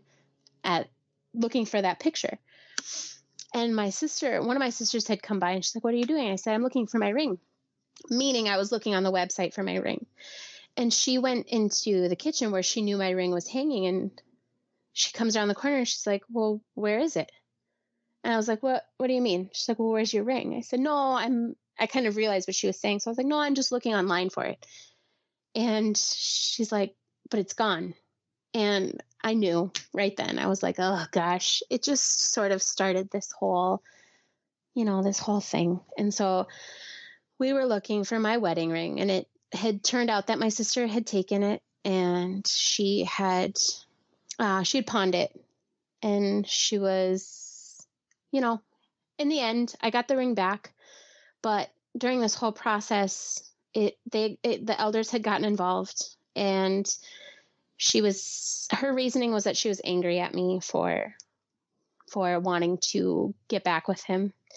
And while I probably believe that, I also think that she struggled with her own things as far as her mental health. She was also diabetic, and she wasn't in the right frame of mind. She wasn't taking very good care of herself. So I think it just sort of spiraled this whole thing. And she ended up not contacting the elders back because now she had stolen something. And she didn't contact the elders back. So they took matters into their own hands and they disfellowshipped her again. So this was her second and last time that she was disfellowshipped. And it's like that is the time for me where I really wish, if I could go back to any point in time, I wish I could have gone back to that time. Because you sit and you think, like, what could I have done different in that situation? And I don't know. I feel like after that, it was a year. It was about a year. I hadn't talked to her in a year. She came over once to my parents' house to get her things. And by that point, I had my daughter. And I handed her my daughter. She wanted to see her. And I handed her to her and I walked away. And that was the last time I saw her. And I didn't even talk to her. Because here I'm thinking, like, again, you're doing what you're supposed to do. You're not, she's disfellowshipped now, so I have to treat her that way. She doesn't live here anymore. And I treated her that way. I shunned her. I took part in that. And that was the last time I saw her. And then it was a few months later, I got a phone call that she was gone. And it's like, there's just nothing you can do at that point. There's nothing at all. That was the biggest void that I've ever felt in my life, was losing her. But I think it's even harder now knowing that we've all left and we could have all been together.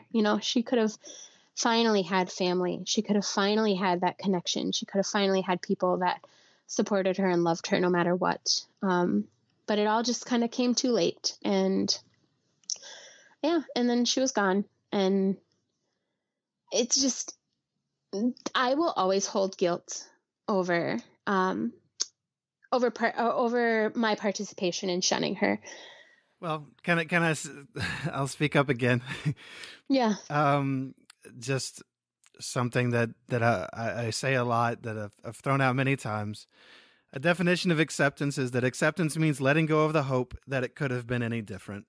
Mm-hmm. And it's that hope and holding on to that hope as though we have some sort of retroactive control, which is a ridiculous concept, obviously, unless you have a time machine. Right. In the end, if we start with the concept that most people are doing their best and that most people's intent is good, then there's really not a lot to still harbor a lot of shame and guilt about, because and I know it hurts and I know it's hard, but just remember that you were doing what you were taught to do your whole life. You weren't sitting there like, it's not like you had malicious intent. Right. You were doing what you thought you were supposed to do to save her. Yes, exactly. All of us, I mean, most of the people I would assume who have been here on the Shunned podcast have had to shun someone. Yeah. I shunned my brother. I know what it's like to shun someone. I shunned other people before him because that's what you were supposed to do. Yeah. And that was, we thought we were doing what was right. Right. When we learned better, we've done better. And that's really all anyone can hope or expect from anybody. So I know it hurts and I know that it feels really bad. But we can easily get into a cycle of self-punishment there, and it doesn't do any good. It doesn't change the past, and it only hurts our present and our future. So, I hope that at some point, once again, I hope that you can find some acceptance and forgiveness there, because you weren't setting out to do something harmful to your sister, and who could know that, a year later she wouldn't be with you anymore, right. nobody can go back and change those things. So Yeah. I hope that helps in some way, but I'm sorry. I send you a hug through the microphone because it's a tough thing. It's really tough to be in that place and to, we all wish so many things in our past were different. But we were all also doing the best we could with the tools we had at the time, and there's not a lot else we can expect of ourselves. Couldn't have been somebody we weren't. So absolutely. But I'm sorry that happened to you. And to her, and that it happened, that she passed away in that state, and it's unfair to everyone. It's just yet another example of what Jehovah's Witnesses end up doing to families, and it's just terrible. It's terrible. Absolutely. And I truly think that it was losing my sister that really helped me to start to wake up, and I remember just those feelings of all those what if feelings. Sure. Like, man, what if we hadn't done this? What if things had been different? What if she'd have never been disfellowshipped? All of these things that go on. It just sort of helped me once I started to really take a stand for myself, and once I started to move out of the religion. And I did that very slowly, but once I started to do that, I started to just kind of keep that in my mind. Like, I'm never going to do that to another family member again. That was something inside of me. I was like, there's never another person in this world that I'm going to do that to, because I never want to feel this way again. Like, I imagine how lonely she probably felt in that time of her life. I don't want to ever contribute to that for anybody else. So that really helped me. I mean, even as a mom, it just makes me feel like I could never, ever not have a relationship with my kids. I could never, choose a religion over a relationship with my kids. It's so unnatural to me. So it is. It's just unnatural, period. Yeah, it is. I mean, people would die for their children. Yeah. Parents would, but Jehovah's Witnesses strip a certain amount of natural humanity. I mean, they quote that scripture about a lack of natural affection. Yes. Jehovah's Witnesses have no natural affection. They don't see people for who they are. They see people only as a reflection of themselves and of the doctrine that they've sold their life to. And if you don't reflect that, then you're no longer valid. Yes, exactly. It's terrible. Yeah. And it's so funny. I always think about that scripture because it's probably the funniest thing to me, because you hear it all the time. It's always quoted. It's, and they're speaking of the quote unquote world. Yeah. But really, they are living that. They're living that very thing. And,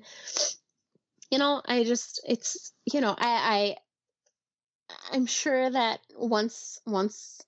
I guess I can speak from my point of view and my hope for like my parents. I hope that they can open their eyes to that one day and see, wow, like they lost a daughter. They have lost essentially all of their kids. They've lost another daughter in the sense of disfellowshipping. So, I just feel like someday it's got to click, right? I don't know, but for sure. One of the things that you mentioned, you noticed, you can think about what your sister must have felt like when she was alone and, died without her family or whatever the case was. Yep. I still remember the moment where I was reading books on, love and emotional abuse and things like that. And I still remember the moment when I realized, holy crap, my brother has feelings too. And what must this be doing to him with me shunning him? For my whole life, I had only looked through my own perspective. I'd never even considered what I was doing, what impact it was having on him, being the person who was shunned. And you have that. And so that helped you to wake up. That's a part of your humanity. That's something Mm-hmm. called empathy Right. that Yeah. Jehovah's Witnesses completely lack. They don't know how to take the perspective of another. They don't know how to see life through the eyes of another, and they don't even think about what they're doing to other people. They play the victim themselves while Mm-hmm. shunning other people. And shunning is an act. It's something you do to someone else. Yeah. So you don't get to shun and play the victim. Yes. That's bullcrap. You can't Exactly. do that. It doesn't work that way. Yep. And I have seen that. I've seen that firsthand. And to me now, I look at it and I can kind of laugh because I'm like, this is just crazy. But Ridiculous. yeah, I mean, but that is truly, I mean, it's as if it's it's as if you're intentionally hurting them. And how could you do that? Yeah. But It's on the always about same, them. right. But they do, like you said, for you to see that your brother has feelings also. I mean, essentially what the witnesses are asking of us disfellowshipped people is to, at least this is the way that I've taken it for myself. They're asking me to put aside my life and my beliefs, and maybe, if we want to get into a spiritual side, you're asking me to put away my spiritual feelings to embrace yours. And so nothing that is of value to me matters as long as I can fall in line with what they believe and what they're teaching. And Even if you fake it. Yes. Even I mean, if you because fake it. that's pretty much how, and that's exactly what they want of you, is to fake it. Because Yeah. I've told my parents before, it wouldn't be real. If I went back, it wouldn't be real. It would be fake. And I cannot live my life like that. And that is exactly what my sister said a year before she died. She said, I cannot live up to Jehovah's standards. I cannot live up to, the standards that are required of me of this religion. I can't do it. She knew that for herself. And it took me a while to understand that myself. It's so much pressure. It's so much of putting yourself aside to make other people happy. Yeah, and it's abuse. It is. Yeah, it absolutely is. Spiritual So, abuse. yep. Spiritual abuse.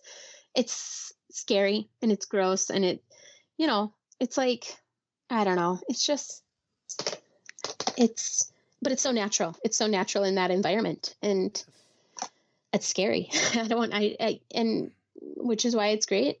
It's better to distance myself from that. I am happily, there's a part of me that hates to say this because I know how much it means for the people that are still in, but I am happily disfellowshipped. I will never, ever go back. I've had people ask me that before.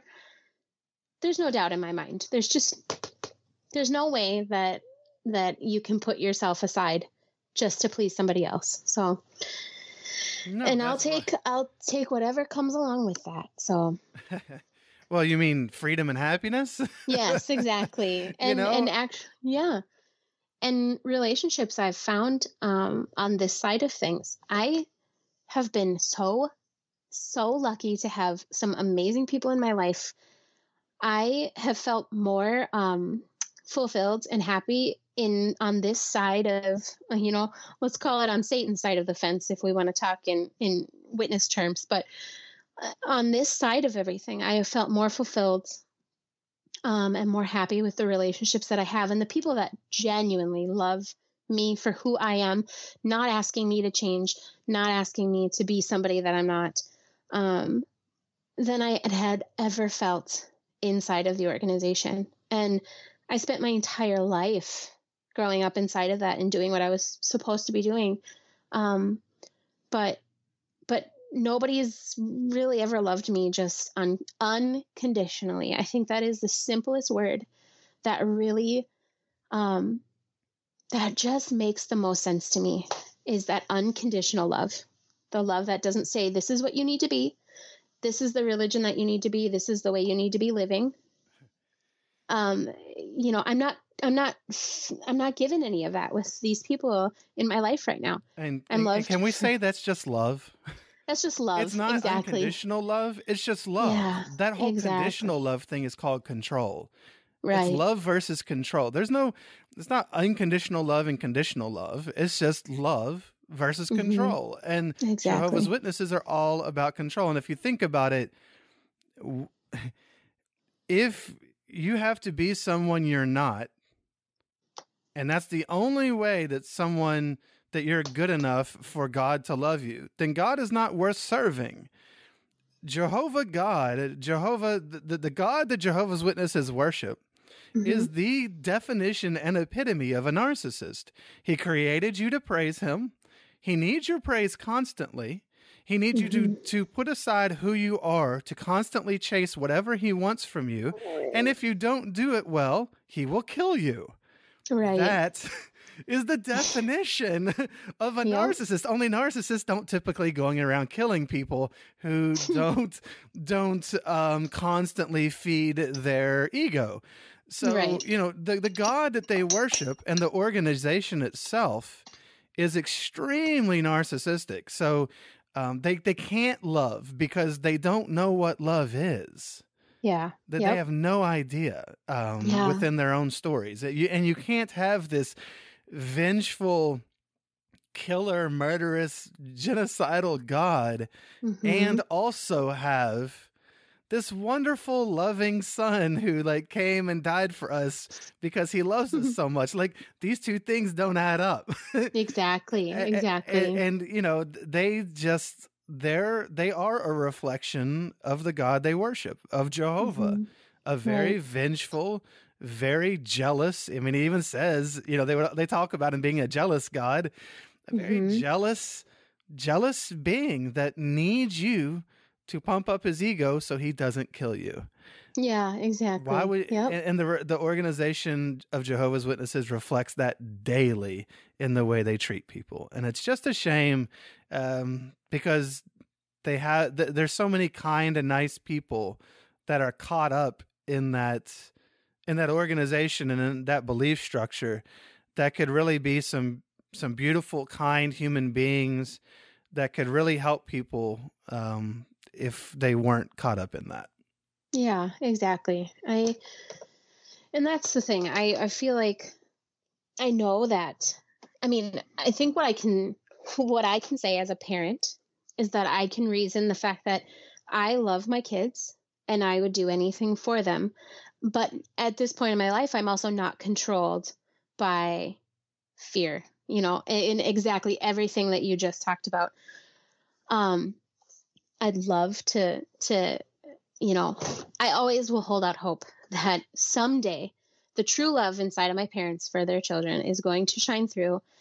And, even if it doesn't happen for 30 years, it's got to happen at some point because this is so unnatural. This is not the way that I want to believe a God would create his people to, and that was always the thing for me.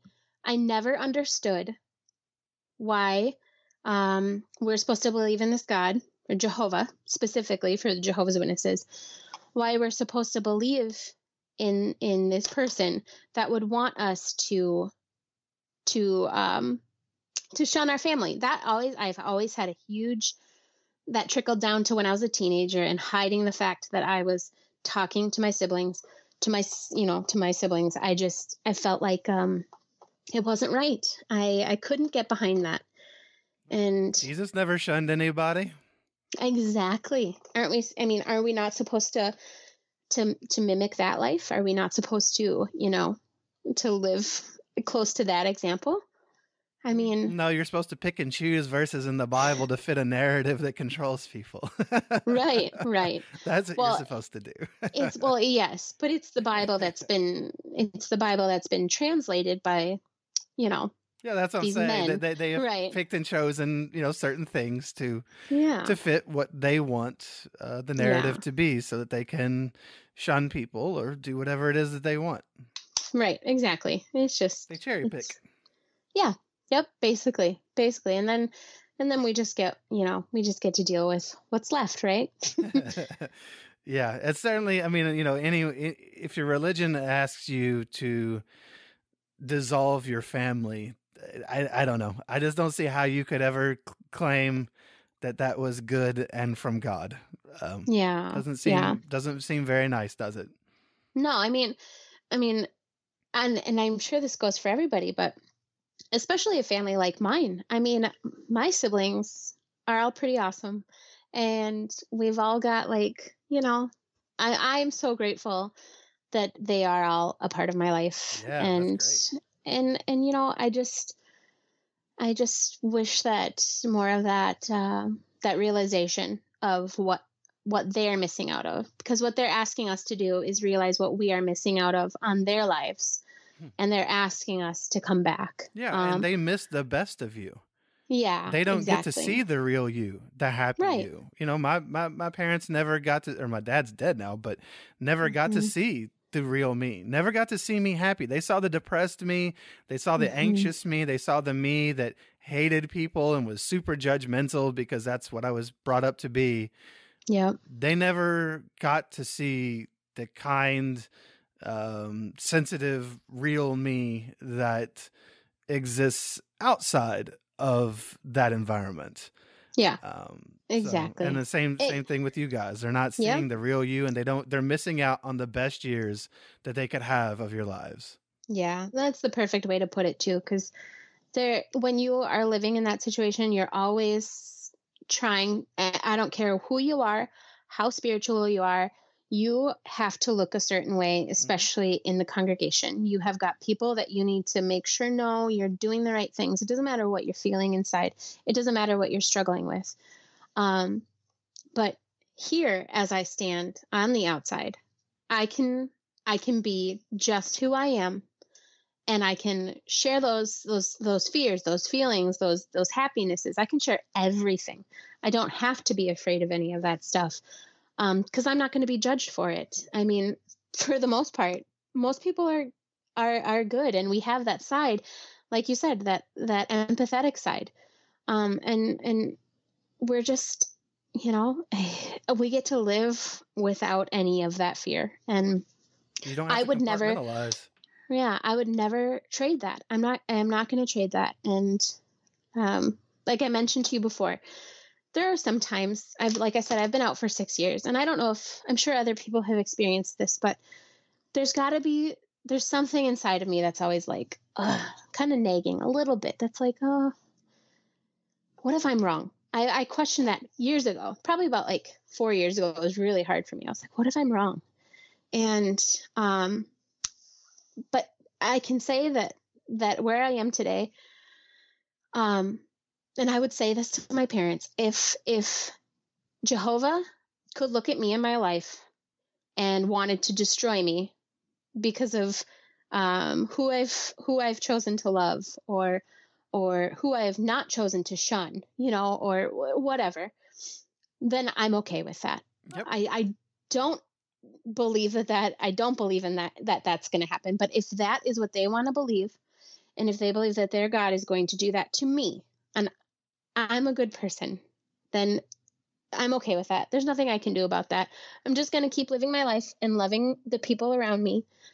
And that's all I can do. So yeah, if Jehovah's love is so short-handed that it can only be applied to people who fit in with certain very narrow, small box parameters, then he's certainly not the superlative example of love. Exactly. Yeah.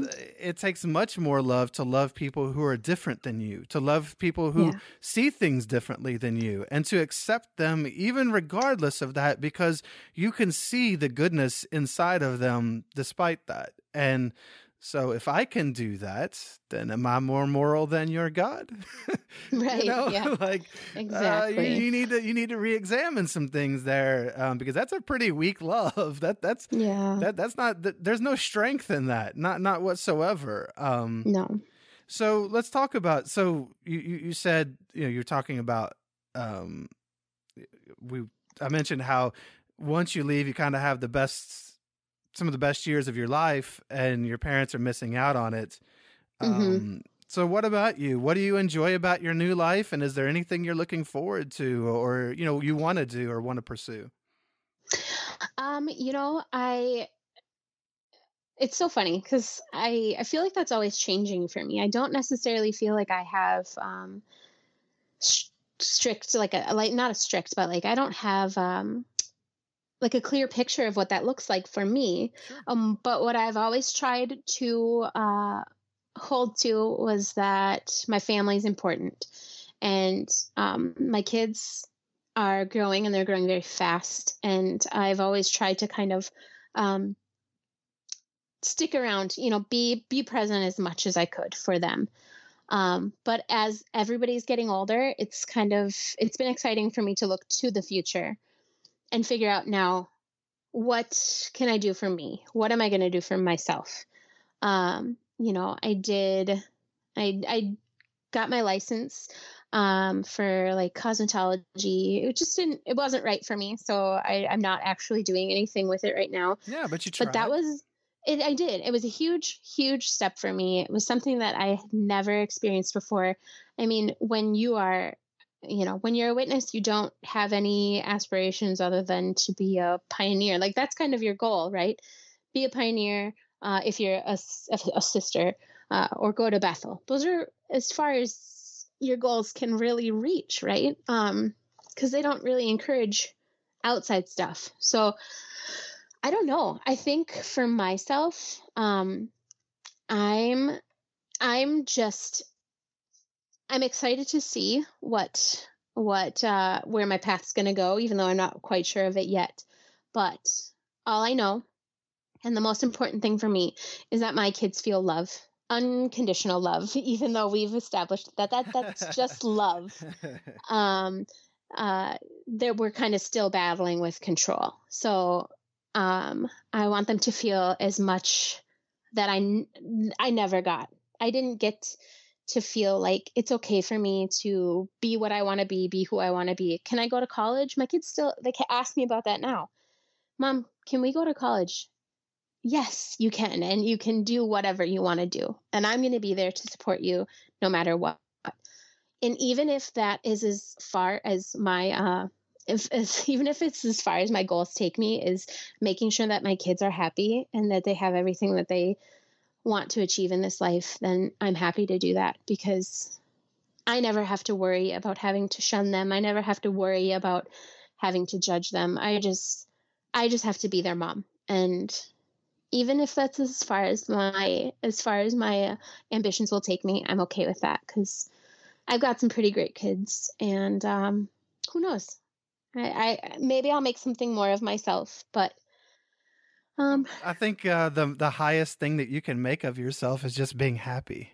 yeah, On your absolutely. deathbed, you're going to look back, and what's going to matter to you. Would you rather look back and say, "Oh, well, I was this, I achieved a certain position as a career, or I got this really great house or whatever," or are you just going to want to look back and say, "I was happy"? Right. Yeah. Happiness is what everyone is going for. That's why we go for those positions or objects or whatever. We think they're going to make us happy. But, whatever life brings, if you can find happiness in it, that's what's more important. And I think it's also really cool that you did go for your cosmetology license and tried that, because I Yeah. think that's one of the things that we as ex-Jehovah's Witnesses have to do is, well, first of all, we have to get rid of the term failure. Mm-hmm. You try things, and sometimes they work, sometimes they don't. It's an experiment. You Right. Yeah. can't attach the importance of your life being a failure to one thing. Mm-hmm. We weren't exposed to things, so you exposed yourself to something. You tried it. You wanted to see how it fit you. It wasn't a fit in the end, but Yeah. that's the only way is by trying things. Exactly. Yeah. It's the And way. now, Go ahead. oh, I was gonna say that's the first time I've stepped out of my comfort zone. Awesome. And Good for you. yeah, yeah. And it was challenging, and it was hard, and but it actually it makes me think that, and this sounds so cheesy and corny, but it truly helped me to realize, because you don't always feel this way when you come out of a situation like that. It made me know that I could do anything, even as quote unquote old as I am. I can do anything. And that's something that's so freeing, especially when you come from a situation that kind of holds you down. And It definitely holds you down. It's something that I feel it's important. It's especially important for those people that are finding their way out of high control groups. That it's okay. It's not the end, and you can do whatever you want to do. And yes. I think that's perfect. I think that's a great thing to learn at any age. So absolutely. Well, I hope that you continue exploring life. Yeah. Because that's what we have to do, and just help your kids to do that, love on them, and have a happy life. That's all that any of us can really hope for, is just to be happy. That's right. And I think that even as I sit here and talk to you now, and I look at the way that I grew up and the way that my kids are going right now, my goal is also to break this cycle for them and to maybe help them find their way. So I think that's probably my most important thing that I'm working on and working towards. So I love that. I love that very much. As always, I want to thank everybody that's brave enough to get on here and tell their story, so that they can help those that listen. And I hope that in listening back to it, you get a different perspective and can give a little more weight to what you experienced and find some more healing. If you're listening, you can support today's guest by leaving a comment of support on the website at shunnedpodcast.com on the episodes page. While there, you can find the date for the next Shunned Recovery Project online meetup, reach out for one-on-one coaching to get moving on your new life, or buy some merch and rep the show. Visit my other site, xjwhelp.com, for helpful videos and a downloadable roadmap of life after leaving, as well as resources like meetups, books, and a lot more. Join the Facebook support group called Shunned Podcast. Find us on Twitter, Instagram, YouTube, and more as Shunned Podcast. Leave a review on iTunes or other podcast apps for both this and the original podcast, This JW Life, so that more people can find these stories and get the help that they need. Donating equals loving. So if you love these stories and find them helpful, please support the show at patreon.com/shunned. And there's some rewards there, and it really means a lot to me to see that people support what I'm doing, and it helps me to do more. The theme song for today is No Hell Yet by Fair Voyeur.